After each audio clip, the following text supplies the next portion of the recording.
We all know that curb appeal is a must for any home, especially if you're trying to sell your home.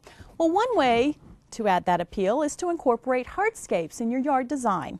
One such hardscape is a retaining wall, and the guys at the landscape store show us how easy it is to do. The landscape store is your one-stop shop for all of your outdoor needs.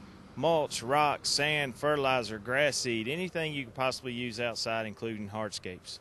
Okay, and then what kind of services too? Because I see that you have all the materials and everything, but as far as services, what do you offer? We also supply an outdoor mecca of guys who can do just about anything.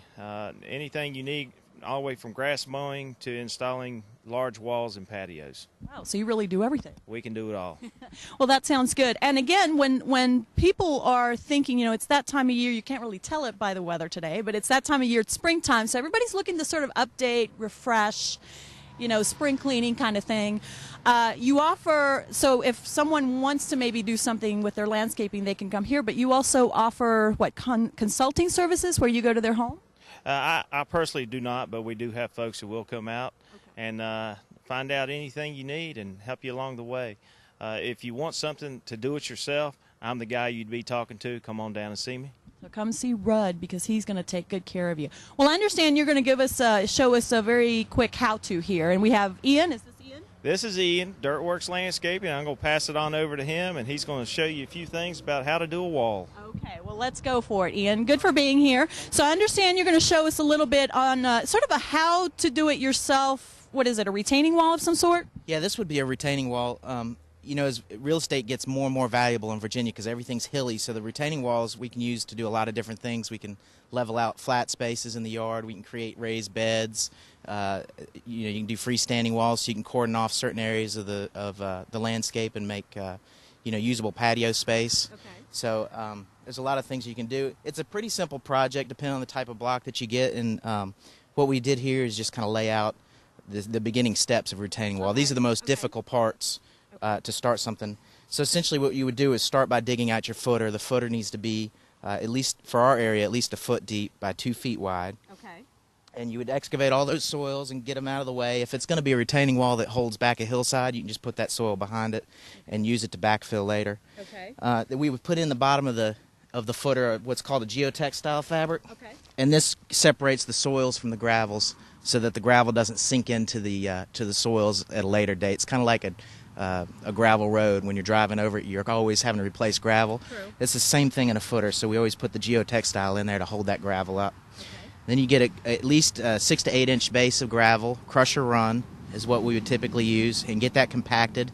You'd use a tamper. You can either rent that or you can use a small hand tamper, but if it's a big project, you're going to want to rent a plate tamper. And what's a tamper exactly? What does it do? A tamper vibrates, and it'll make all the stone compact and get really. So it settles. So yeah, it'll settle down and get tight, so it doesn't move. And that's important because you don't want the rocks and the stones to really be sinking. Right. Yeah, that's the whole thing to a retaining wall. If your substructure isn't good, then it's moving, and you definitely don't want that. Okay. So after the gravel, then what do we have here? Well, then we have we picked a particular set of stone here. This is a double-sided wall that it can be used as a freestanding wall or a retaining wall. There's a lot of different stones at the landscape store that you can get, different sizes, shapes, colors, textures, weights. So it really depends on what the homeowner wants. But for this one, we used a freestanding wall. The key to this is getting your base course in flat and level. So you're going to want to go, pick a side and work your way out. Usually start at the lowest point of the wall and work your way out. Make sure it's level front to back and side to side. Your first course is going to be the hardest. It's going to take a lot of time. But once you get that in, the rest of it really just stacks like Lego blocks. So and again, if you're looking to do more of a retaining wall, that's probably I would imagine that's going to take a more specific type of stone. So that's where you guys come in, because you shouldn't just go out and buy any stone and hope that it's going to hold something up. You really need to sort of do your research. Oh yeah, definitely. If it's just a garden feature or it's a raised bed for planting in, that's something that a lot of people can do. Even small retaining walls in a yard that's maybe 2 to 3 feet is something that most homeowners could tackle and handle, I think, all right. But if you get anything over that, then you really need to hire somebody to come out and look at it and do the excavation and and build it properly, because a tall wall can become dangerous if it's unstable. And I would imagine, and I only know this because my sister did the same thing and at her home, is that curb appeal also very important these days. You know, with the real estate market the way it is, you're trying to do every inexpensive thing that you can to really add that curb appeal and you know, add the dollars to the sale of that home. So very quickly then, what do you suggest there? I would stick with small things, you know, just outlining beds and things like that around the home, creating small raised places where you can concentrate mass plantings of things.